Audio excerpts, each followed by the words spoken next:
Assalamualaikum warahmatullahi wabarakatuh. Alhamdulillahirabbil alamin, segala puji hanya milik Allah Subhanahu wa taala yang telah memberikan kita nikmat iman, Islam dan kesehatan. Shalawat serta salam semoga selalu tercurahkan kepada kita junjungan kita Nabi Muhammad Shallallahu alaihi wasallam, kepada keluarganya, para sahabatnya, dan kita sebagai umatnya hingga akhir zaman. Nah, hadirin yang dirahmati Allah, perkenalkan nama saya Rustam Alfianova dari kelas 11 PPL 1. Nah, pada kesempatan kali ini saya akan menyampaikan ceramah dengan tema indahnya berbakti kepada orang tua. Nah, hadirin sekalian, setiap dari kita pasti punya orang tua. Mereka adalah orang yang paling berjasa dalam hidup kita. Dari kita tidak bisa apa-apa sampai kita bisa berjalan, berbicara, belajar, bahkan sampai kita bisa sekolah di sekolah tercinta kita ini. Nah, Allah Subhanahu wa taala pernah berfirman dalam Al-Qur'an, tepatnya dalam Quran surat Al-Isra ayat 23, dan Tuhanmu telah memerintahkan agar kamu jangan menyembah selain Dia. Hendaklah kamu berbuat baik kepada orang tuamu. Nah, ini menunjukkan bahwa perintah berbakti kepada orang tua diletakkan langsung setelah perintah menyembah Allah. Artinya, berbakti kepada orang tua adalah ibadah yang nilainya sangat besar. Nah, bahkan Rasulullah Shallallahu alaihi wasallam bersabda bahwa ridho Allah tergantung pada ridho orang tua dan murka Allah tergantung pada murka orang tua. Nah, coba kita bayangkan perjuangan ibu kita mengandung selama 9 bulan, melahirkan dengan taruhan nyawa, belum lagi terbangun di malam hari ketika kita menangis menahan lelah, menahan lapar demi anaknya. Nah, ayah juga tidak kalah berat perjuangannya. Setiap hari bekerja, walau lelah, walau panas, walau hujan, demi memastikan anaknya bisa makan dan sekolah, dia tetap bekerja. Nah, Allah mengingatkan kita dalam Quran surat Luqman ayat 14. Ibunya telah mengandungnya dalam keadaan lemah yang bertambah-tambah. Artinya teman-teman, kita harus selalu sadar gitu kepada orang tua kita.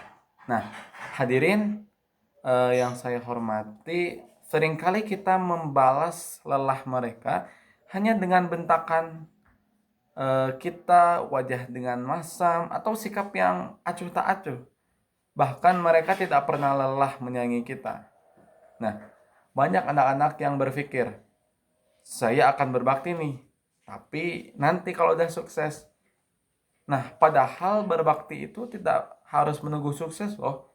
Berbakti itu bisa dilakukan dengan berkata lembut kepada orang tua, tidak membantah perintahnya selama tidak melanggar syariat, membantu pekerjaan rumah, mendoakan mereka setiap saat, membuat mereka bahagia dengan sikap dan akhlak kita, bahkan hanya dengan senyum dan sopan santun, itu sudah termasuk berbakti kepada mereka.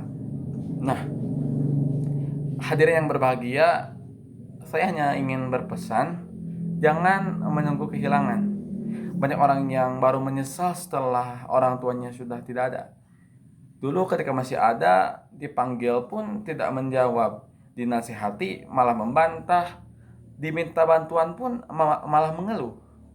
Nah, tapi setelah orang tuanya tiada, mereka menyesal dan ingin kembali lagi. Tapi itu sudah terlanjur, sudah tidak bisa dibalikan lagi. Teman-teman, selagi orang tua kita masih ada, gunakanlah kesempatan itu dengan sebaik-baiknya. Nah, anak yang berbakti kepada orang tua itu akan mendapatkan hidup yang lebih berkah, hati yang lebih tenang, rezeki yang lebih lapang, dan kelak akan dimudahkan jalannya menuju surga. Karena siapa yang memuliakan orang tuanya, maka Allah akan memuliakan hidupnya. Nah, hadirin yang dirahmati Allah, mari kita mulai tanyakan kepada diri kita sendiri nih, diri kita masing-masing. Sudahkah kita berbicara lembut nih kepada orang tua kita? Sudahkah kita membantu mereka tanpa disuruh? Sudahkah kita membantu mereka tanpa ingin diberi balasan lagi, tanpa diberi imbalan? Atau sudahkah kita mendoakan mereka nih setiap harinya? Saran dari saya, jangan tunggu sukses untuk berbakti.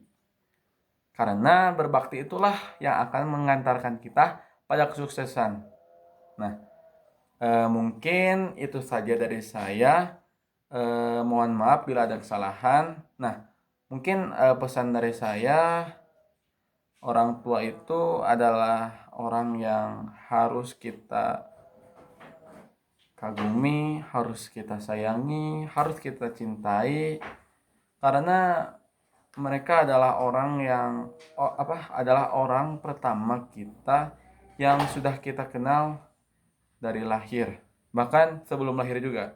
Nah, saya berpesan untuk selalu membahagiakan mereka dan jangan buat mereka kecewa. Nah, mungkin itu saja dari saya. Akhir kata, saya mohon maaf bila ada kata yang kurang berkenan. Wassalamualaikum warahmatullahi wabarakatuh.